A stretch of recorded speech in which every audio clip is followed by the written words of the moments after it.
Samuel thought that made sense and continued on to his tent. "Come on then, let's get in the tent and get some sleep before our long day today," said Samuel. They moved over to the tents. Barklin and Avery had already gone to bed. Avery could be heard lightly snoring under her tent's cover. She had grown up to sleep anywhere, and when it came, it took her without reproach each time. Rose was waiting for them by her tent. She went up to Chibri and Samuel and asked, "Are you ready for the travel tomorrow? It's going to be difficult if we don't get the right amount of sleep. We've got a long way to get to Tanzania. It's going to take days before we get there." "Yes, it will," said Samuel. "We could ask to stay another day. I don't think the Amberstones would mind very much, but I've got this very strong urge to get going. I want to see what's out there waiting for us." He looked at Chibri, who was looking back at him. She smiled. "I'm ready to get going too," said Chibri. "We should rest first," said Rose. They both agreed with her. "This was one of the weirdest nights of my life," said Rose. "Me too," said Samuel. "Good night, you two," said Rose. "Night," replied Samuel. Rose went into her tent and laid down. Samuel carried Chibri's lantern to their newly shared tent and kneeled down, crawling inside the tent. Chibri waited outside of the tent. After a moment, Samuel called out to her. "Okay, I think I've got you in a good spot," said Samuel. Chibri shrunk down in size until she was only half of what she had been, easily fitting inside the tent's walls without being large enough to warm the sides. She moved to her lantern and turned it so the door faced the opening by Samuel's head and opened the door. "Good night, Protector. I mean, Samuel," said Chibri, and smiling at him, turned to go inside the lantern. There was a coil of wick inside that shone blue where she laid against it, and she reduced in size until she was the size of the width of the coiled rope. She yawned, closed the door, and finally moved the dark, soot-colored curtain across its rail. No light escaped the lantern. Samuel smiled at the lantern. What a crazy little elemental, he thought to himself, and laid down. Samuel got comfortable and rolled over onto his side, his arm under his head, a corner of the blanket resting between the arm and his neck, and he fell asleep, Chibri's lantern resting by his head. He awoke a few hours later to the bustle of many small feet moving around the edges of his tent. "Shh, don't wake them," said a small voice overheard as they walked by the tent. "I'm not trying to," whispered another, slowly walking by. He could swear he heard water sloshing as they moved.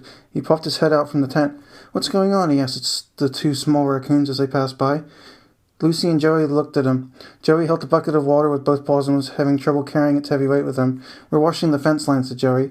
"Those rams left a lot of purple and green soot all over the edges of the fence, and Thomas asked us to help him wash the fence." "Excuse us," said Lucy. They walked off into the opposite direction. Then the pond that they had just come from made their way over to Tamas, who was standing on a ladder halfway between the corners of the fence wall, scrubbing the soot from the fence's pointed log tips in a circular motion from top to bottom. Samuel turned his head to look at the other cleaned walls. It looked like he had been working for some time. Samuel got up and crawled out of the tent. It looked like Barklin had already woken and broken down his tent for the travel, but the other two were still asleep in their tents and could be heard breathing softly. Samuel stretched and yawned as he raised his arms over his head. He walked over to the fence line where Tamas and the two smaller raccoons were and said good morning. He pointed back beyond the wall to where the clean part of the fence started. "How long have you been at it?" Samuel asked. Samuel stopped scrubbing the current fence post and, dropping his brush into the bucket of water, turned to him. "Most of the morning. Started just after you guys went to bed. Couldn't sleep. Dawn came on about 20 minutes after you all went to bed, so I decided to get working on the fence while waiting for everyone to get up. I saw Barklin get up an hour or so ago and head inside. He's likely reading in the main room if you want to go see him," said Tamas. Samuel thanked him and started to leave. As he left, he could hear Tamas say, "All right, Joey, pass me up the fresh bucket and please go dump this one. We'll be done in a couple of hours. Maybe there'll be some leftover scones in the pantry you can have as a reward for helping me out." Samuel yawned again as he moved on across the field, walking by the pond. He made his way to the front door of the house and went inside. Barklin was sitting at the table by the window, reading the Netherine book once again. He had a small plate in front of him with a half-finished scone covered in jam and what appeared to be a mug of warm tea beside it. He reached down and raised the cup to his lips, taking a long slice of tea. He placed the cup down and continued on with his reading. Sammy walked by him and into the kitchen, where Samson was preparing the morning breakfast of scones and jams for the rest of the group with the help of the chubby raccoon Tober. Tober was licking jab off of his fingers as Samuel came in. "No more picking until breakfast," said Samsa lightheartedly to the little raccoon. Tober finished sucking on his fingers and said, "All right, I'm just looking forward to this breakfast this morning." Samuel thought that he likely looked forward to most meals and came over to the counter where Samsa was whisking fresh cream. She stopped what she was doing when she turned and noticed Samuel standing there. "Morning," said Samsa, picking up the whisk again and beating the cream. It started to peak as she did so. Cream is almost ready, and the scones are warming in the oven and will be ready in a few minutes once the cream is done. She continued to whisk the cream, folding the stiffening dairy over itself. It continued to thicken quickly. Last night was some night, said Samson to Samuel, and as she saw that the cream had stiffened appropriately, banged the whisk on the side of the bowl and scraped it along its edges to remove the excess cream from the wire loops. She then handedly passed it to Tober, who started to lick it clean just as quickly as he had cleared his fingers of the sticky jam before. Would you like help serve breakfast? Samson asked Samuel. Samuel looked around the kitchen. That would be fine, but may I ask for a cup for some tea first, please? I've woken up with a bit of thirst, asked Samuel. Samson moved to the cupboard on the far wall and opened the cabinet. She removed a large mug from it and placed it on the counter next to a larger carafe that had been sitting on the stove. She poured him his tea and handed it to him. He took a tentative sip and smiled. Thanks for that, said Samuel. You make wonderful tea, and took a longer, deeper pull from the mug. The oven chimed, and Samson turned to it. Scones are ready. Watch out, Tober. Hot trays coming out of the oven, said Samson as Tober moved to the opposite side of the kitchen, still eating the cream from the whisk. It was almost completely clean. The youngling moves quickly when he wants to, thought Samuel to himself as he sipped his tea. Samson placed her paws on quilted oven mitts and bent down to reach the oven door. She reached into the warm enclosure and pulled out the tray, placing it on top of the oven next to the carafe of tea. She removed the mitts and quickly flipped the scones into the basket resting on the counter next to the oven and closed the oven door with her foot. It slammed closed as she brought the container of cream and the basket over to the counter by the door leading to the backyard. Can you please bring these plates up for the children? Asked Samson. They're in the cabinet below and behind you. If you can carry all of them at once, we'll be able to get everyone set up for breakfast in one go. Samuel turned and opened the cabinet behind him. He reached in and pulled out 30 small bread plates stacked neatly in two and placed them on the counter above the cabinet and closed the door. Plates at the ready, he moved through the door to the backyard, following Samson and Tober as they preceded him, Tober finishing off the last of the cream from the beater and carrying a smaller basket full of jars of jam and a collection of spoons for serving them. They reached the tables and began laying out the breakfast. Tober raced along the tables, laying out a jar of jam every few spaces, cutting each table into thirds, while placing a small silver spoon next to the jar so the children could serve themselves. While Tober laid out the jars, Samuel moved from place to place, laying down plates, with Samson following behind, placing a scone on each one. When Tober was done, he moved back to Samson and, reaching into the basket, pulled out a larger serving spoon and handed it to her. She thanked him. Once she was done with the scone, she went back to the end of the table where she had left the container of cream, and with the spoon Tober had given her, dolloped a large spoonful of cream next to each scone. Once she was done, she took the cream, placed it on the table, and went inside and returned with a large number of cloth napkins. She placed one on each seat where the children were to sit and moved to the triangle once she was done. She grabbed the strike, and the triangle rang out twice. "Breakfast is ready," she called. The raccoons that had been milling about while she set the table were the first to arrive at their place under the canopy. As the others made their way to the tables and joined their siblings for the meal, Samuel went inside and got Barklin. "We're serving breakfast at the moment. Would you mind joining us while we eat?" asked Samuel. "No, of course not. That would be grand," said Barklin, closing his book and picking up his plate with one paw and his tea with the other. He made his way out to the backyard as Samuel headed for the front to wake the others. He came around the tents and knocked on the canopy gently. "Rose, it's breakfast time," said Samuel. "I'm up. I'll be there shortly," replies Rose. He moved on to Averly's tent and struck it in a similar fashion. "What's for breakfast?" asked Averly groggily. "Warmed scones with fresh whipped cream and jam," said Samuel. "Amazing," said Averly, and started reddening herself. He moved on to his own tent as the others crawled out of theirs. He crawled inside and made his way to the darkened lantern. He came up close to the lantern, still slightly wrapped in the blanket from his movement during sleep, and tapped on the door. "Chippery, are you awake?" Samuel asked. The lantern glowed slightly, and curtains on each side muffling the light as Chippery moved inside. The curtain of the door slid across the window, bunching at the side, and light leaked out into the tent from within. The door opened. "Good morning, Sam," said Chippery enthusiastically. "Good morning, Chur," replied Samuel. Chippery smiled at him and asked, "Are we ready to get going?" "We're not ready yet. We're having breakfast first. Would you like to join us or keep sleeping?" asked Samuel. Chippery thought it over, and for a moment, looking back into the lantern and then turning towards Samuel. "I'll come sit with you all. It'll be good to be around everyone," said Chippery. Samuel smiled. "That's great," said Samuel. Chippery moved out of the lantern, doubling in size, and continued to grow as she moved out of the tent, passing over where Samuel's head had been less than an hour before.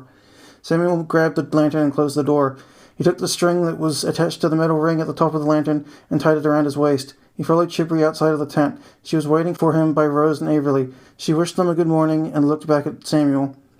He smiled at her. "Ready for breakfast?" Samuel asked. Averly stretched and rubbed her stomach. "I'm always ready for a good meal," said Averly. Rose agreed. They headed over through the grass around the side of the house. They made their way beyond the pond and around the wall of the house, passing the windows that looked in on the kitchen. Chippery floated over the grass. As they made their way, she continued to grow until she had reached her full size. They came around the back of the house and made their way to the canopies. The raccoons were hardly in the middle of their meal. Plenty of the young raccoons were licking cream from their lips, and a few had managed to get it all over their faces As they made their way to the older animals, Samuel could see that Toba was no exception. The group came to the section of the main table that was empty. Brooklyn already sat across from Tamis and Samsa as they ate. Avery sat next to him as the others took their places at the table, rose between Samuel and Avery. Avery looked at her plate. The cream had spread slightly as it had settled and was resting against the side of the scone. "This looks great," she said, reaching for a scone, breaking off a piece of it and dipping it in the cream before bringing it to her mouth. She smiled as she chewed. Barkley and Samsa were already in discussion when they sat down.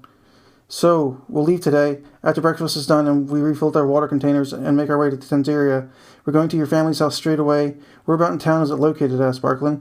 "It's in the housing suburb, to the northeast of the main square. There are plenty of signs on the way that should lead you in the right direction if you follow them. Make sure you're heading towards the city library from the main gate, then from there you head through the bar and restaurant section of the eastern part of town, and finally you'll make it into the housing section. We're the third street up on the right and 6 houses down. It's the one with the raccoon's head on the bronze platter over the door. He was the founder of the house. It shouldn't be too difficult to spot. If you reach a small bridge going across a river, you've turned the wrong way and need to double back and make a left a street down," said Samsa. Brooklyn had his history of the local lands book open and was writing down her instructions on a blank page in the back of the book. When he finished, he looked up at her. "Is there anything we need to say to your steward to get him to open the door?" asked Barkley. Samsa leaned over the table and whispered something into his ear. The black and white fur over his brows creased, and he smiled. "Okay," he said, grinning. "I'll make sure to tell him that." Samsa blushed slightly and nodded at the badger. "You should open the door pretty quickly once he realizes it's us that sent you," said Samsa, motioning to Tamis and herself. "Once we're in, we'll tell him about how you've been doing and that you're asking for help in getting back to the city. Hopefully he'll be able to help straight away, and you'll be making your way from the forest in as soon a manner as possible," said Barkley. Samson and Tamis both thanked him. Barkley turned to the other travelers and welcomed them to the breakfast table. "Sorry about that. We were just finishing up our discussion of the trip. I didn't want to make a mistake while we were in the city, so I asked her to give me proper instructions on how to get there, since we've never been to a place so large before," said Barkley, closing the book and patting the back cover of it. "I wrote them down so we could get there quickly." Rose thanked them for doing that. "Once we've gotten breakfast under our belts, we'll break camp and get ready to leave. We should be a couple hours into our trip before we break for lunch," said Samuel. "Do you have any idea on how long it'll take to get there?" asked Avery through a mouthful of scone and jam. Barkley opened his book to the page with the map they had been following previously and noted the bridge they came to the day before.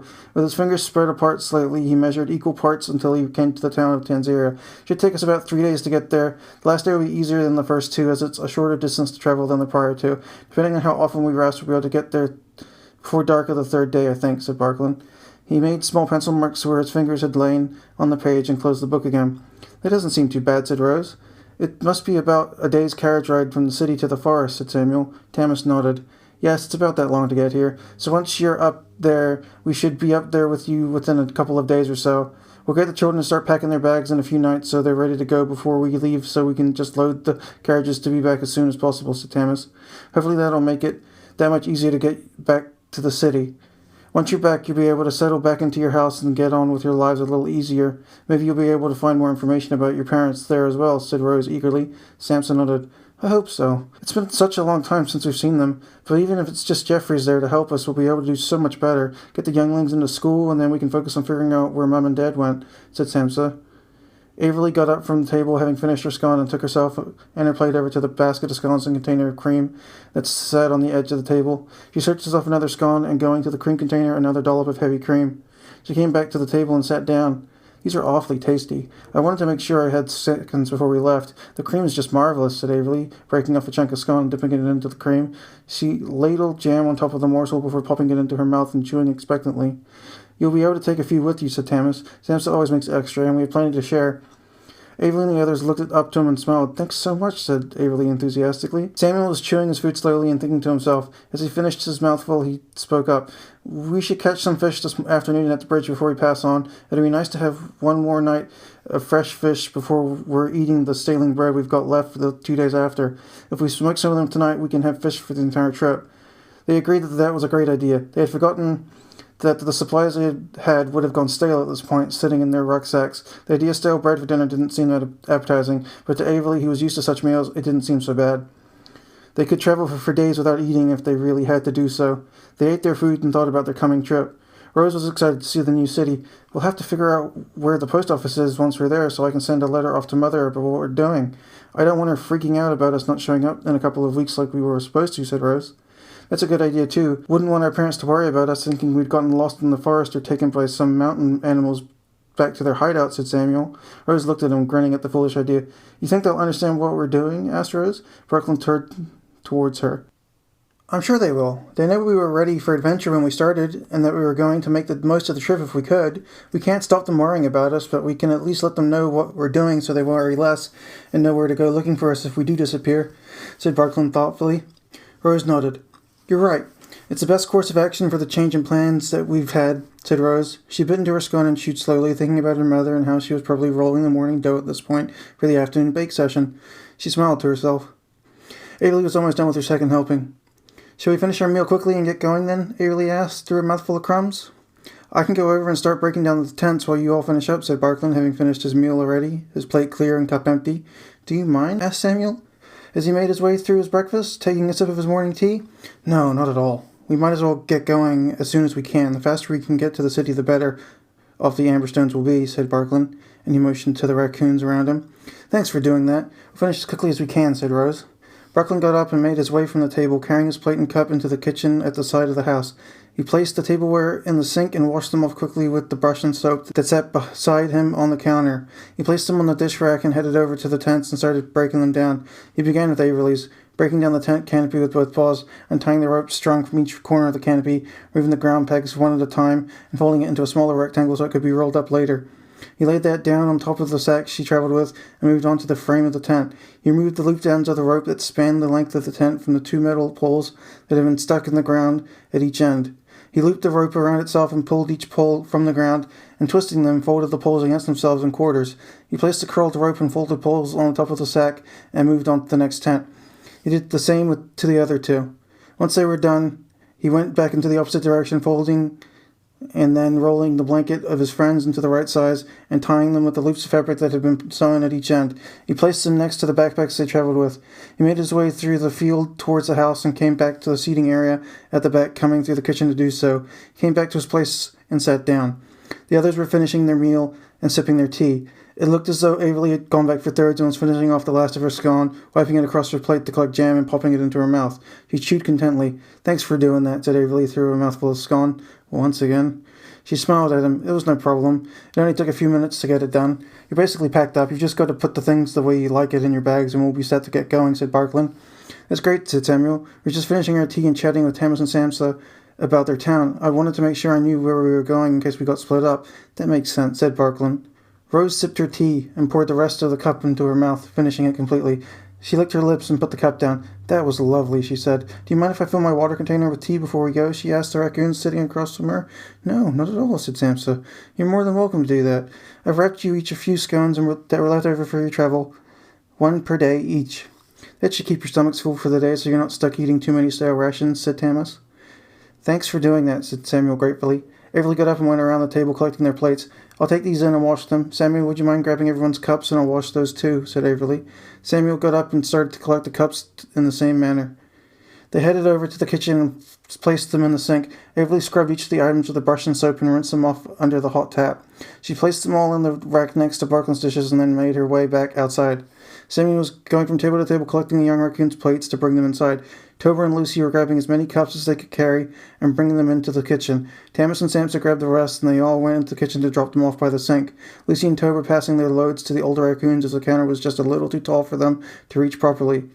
Rose came in with the rag and ran it under the tap and went back outside to wipe the tables down. The young raccoons had left sticky fingerprints and jam and cream all over the tabletop and seats where they had been sitting. She wiped them down while the others helped clean the dishes in the kitchen. Barklin was at the sink filling it with water and a little soap. He placed a stack of plates in the sink and pulled one up, scrubbing it clean and rinsing it under the tap. He passed it over to Avery, who was drying them with a cloth towel. She handed them to Samsa, who put them away in the cabinet behind the 2 washing dishes. They placed the cups on the rack to air dry. I'll get those later. It lets the kids get a drink if they need it without being too tall for most of them, said Samsa. They finished quickly and made their way to the main room. We've ready to go over and finish packing, said Samuel. All right, said Tamas. The travelers and Chirpy made their way outside to the fire pit. They packed their gear in the way they liked and secured their blankets to the underside of their packs with large black straps that had been sewn into the bags. They brought their gear inside and placed them on the table in the main hall. Rose gathered hers and the others' water skins. Would you all like tea in your containers? She asked. They all nodded.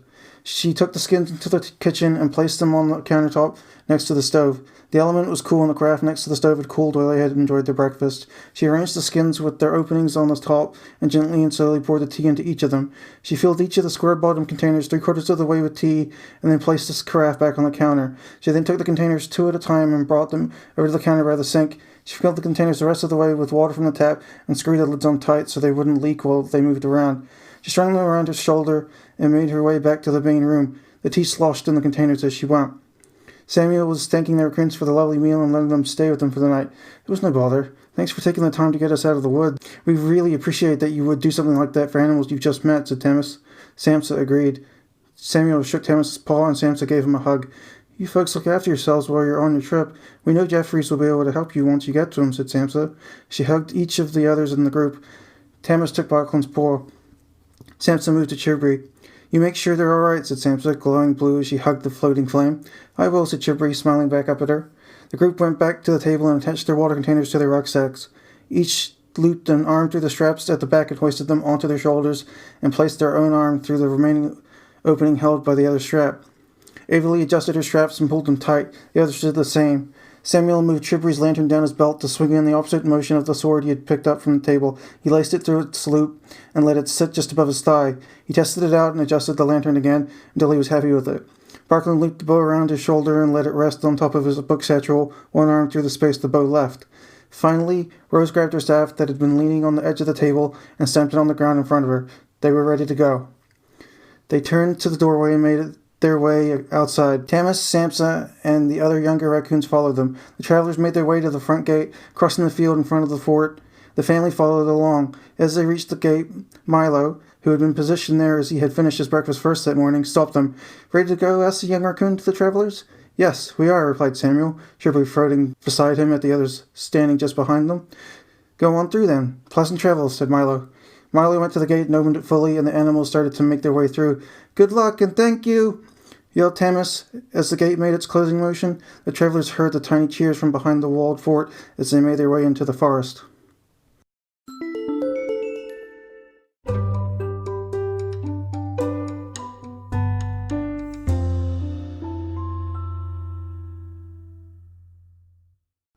Please visit anchor.fm/divergentmind to leave a message so that I may get back to you. Thank you. Have a nice day. So Anchor is asking me to ask you to support me financially. I would ask that you go to my Patreon to do that, which is patreon.com/divergentmind. It means you can either become a monthly subscriber at a different tier of $1 to $3 to $5. I'm not looking for a lot. I'm not asking for a lot. I'm not asking for anything. This is going to go to the end of my podcast. I don't like it when podcasts straight up ask you for money when I'm doing okay. Well, I'm not doing okay. I'm surviving now to the point that I can make this. I would love to be able to make improvements to this by, say, getting... So basically, I'm running off an iPad, and I would like to improve it by getting different things that would make it better. Maybe some headphones that monitor output, or a better mic, though the mic I got was from JWife, so I might not even use the better mic. You know what I mean? It's all about whatever I need at the time, but really it's just to get healthy again, because I'm currently over 300 pounds and I don't want to die that young. I would really like to be able to afford some vegetables so I can go back to my vegetarian diet, because being this big sucks. And I'm happy to sit in a chair all day, but I really got to walk my butt off, literally. So that's what the money would be for. It would be for healthy food, because I can't afford it. I can afford ramen and pasta and rice and beans, but I can't live on carbs, because that's how you get this big on antipsychotics. Junk food and carbs, which is just cheap and plentiful around me. So I would like to leave my house and just lose some weight. And to do that, I would like to go to the store and buy some vegetables, please. But you don't have to do anything. I'm not asking you to. I'm not begging. I'll figure it out on my own. Much pleasure, Jay.